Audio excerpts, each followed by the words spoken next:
দরিদ্রতা যে কত অভিশাপ এটা নিজে না বুঝলে বোঝা মুশকিল। অভাব যে মানুষকে কাদাল ফকর ইয়াকুনা কুফরা। এখানে যত ধনী আছে তারা যদি জাকাত দেন তাহলে 10 বছরের মধ্যে হাত পাতার মতো লোক পাওয়া যাবে না। জাকাতের সুষ্ঠু আহরণ এবং বিতরণের মাধ্যমে আমরা পভার্টি এলিভিয়েট করতে পারি, দরিদ্রতা বিমোচন করতে পারি। মাস্তুল ফাউন্ডেশন মানবিক সেবা কার্যক্রম চালিয়ে যাচ্ছেন। জাকাত সংগ্রহ, জাকাত বিতরণের ক্ষেত্রে তাদের অবদান আছে। এই আগ্রহ থেকে আজকের অনুষ্ঠানে শরিক হয়েছি। আপনাদেরকে আন্তরিক মোবারকবাদ জানাচ্ছি। জাকাত ইসলামের প্রাথমিক যুগ থেকে বহু বছর, শত শত বছর, খোলাফায়ে রাশিদিনের 29, উমাইয়ার 90, আব্বাসিয়া খেলাফতের 500 বছর জাকাত রাষ্ট্রীয়ভাবে আহরণ করা হতো, বিতরণ করা হতো। এবং একটা রাষ্ট্র সচল থাকে, তার অর্থনীতি যদি সাউন্ড থাকে তাহলে সমাজে স্থিতিশীলতা আসে।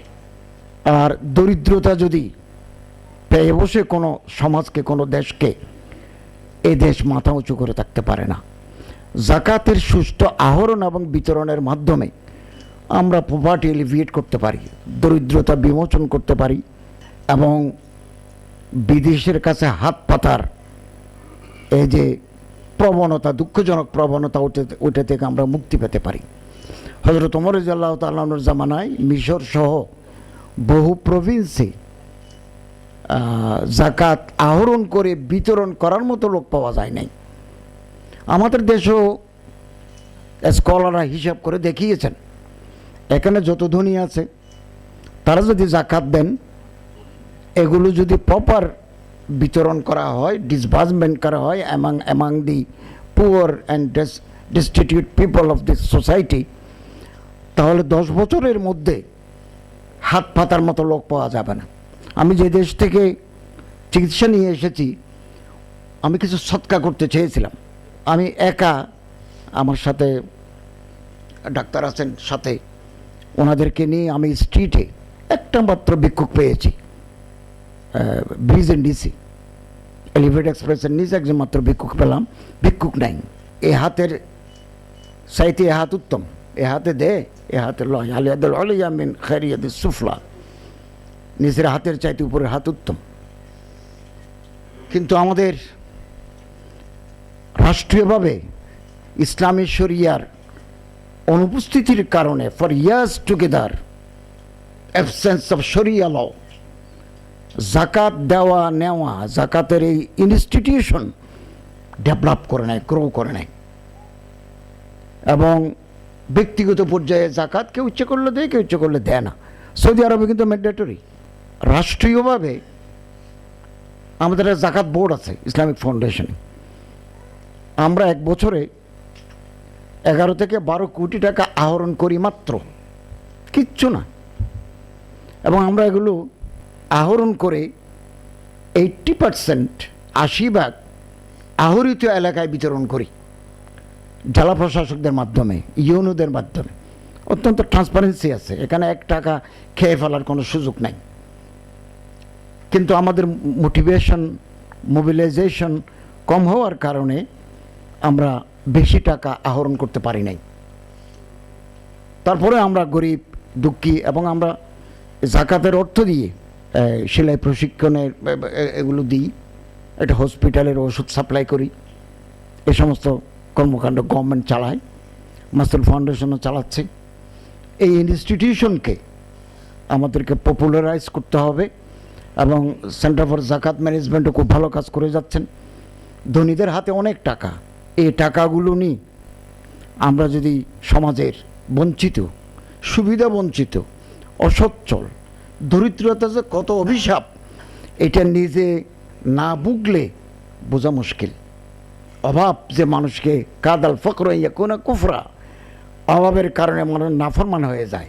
একবেলা ভাতের কারণে, অর্থের কারণে, চিকিৎসার কারণে মানুষ দেহ বিক্রি করে। দেহ ব্যবসায়ী যারা, আমরা তাদেরকে ঘৃণা করি, তাদেরকে মারি, তাদেরকে উচ্ছেদ করি। আমরা কখনো ভাবি নাই এই মানুষটা কেন এই পেশায় আসলো। আমরা তো তাকে একটা সুন্দর সুস্থ জীবন দিতে পারতাম। আপনি খোঁজ নিয়ে দেখুন, পেছনে অভাব। এই অভাব দূরীকরণে যাকাতের অপরিসীম ভূমিকা রয়েছে। আমরা যারা একটু আর্থিকভাবে সচ্ছল, আমাদের প্রত্যেকের উপর জাকাত ফরজ শরিয়ার ডেফিনেশন অনুযায়ী। তো আমাদের এই প্রিয় মাতৃভূমি, আমরা এই দেশকে ভালোবাসি।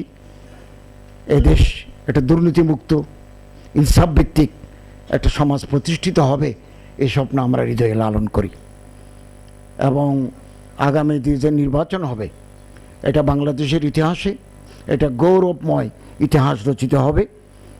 এই সর্বপ্রথম গভর্নমেন্টের মেশিনারিজ, গভর্নমেন্টের প্রশাসন যন্ত্র, ল এনফোর্সমেন্ট এজেন্সিস কোনো দলের পক্ষে কাজ করবে না। জনগণ যাদেরকে ভালো মনে করবেন তাদেরকে ভোট দিয়ে রাষ্ট্র ক্ষমতায় আনবেন। এবং হ্যাঁ, ভোট না ভোটের মাধ্যমে আমরা আরও একটু পরিবর্তন চাচ্ছি। একজন প্রাইম মিনিস্টার দুইবারের চাইতে বেশি প্রধানমন্ত্রী থাকতে পারবেন না।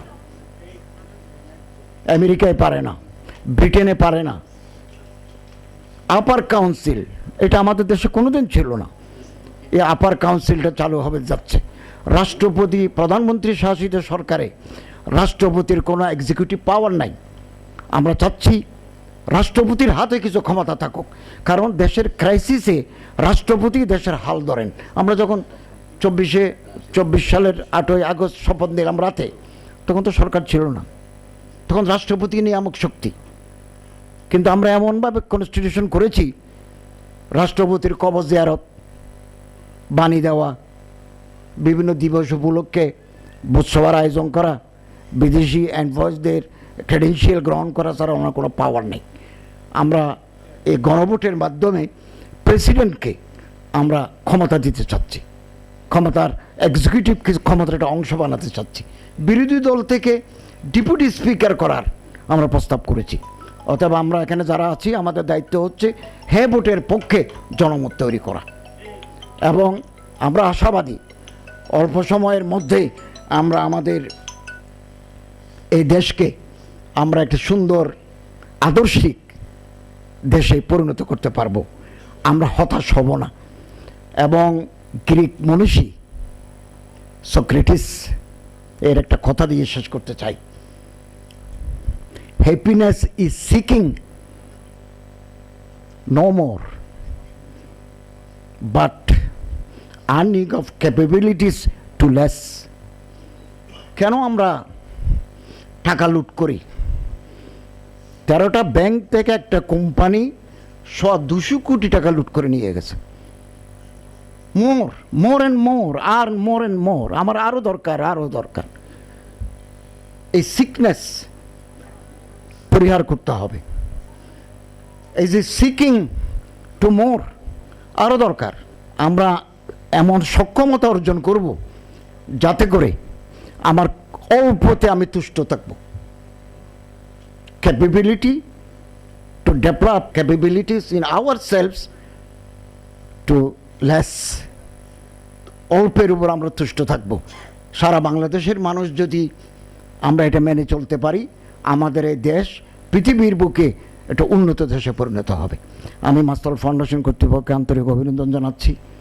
আমি আজকে আসতে পারলাম, এই জন্য আল্লাহ তাআলার শুকরিয়া আদায় করে আপনাদের প্রত্যেককে আন্তরিক ধন্যবাদ জানাই। আসসালামু আলাইকুম।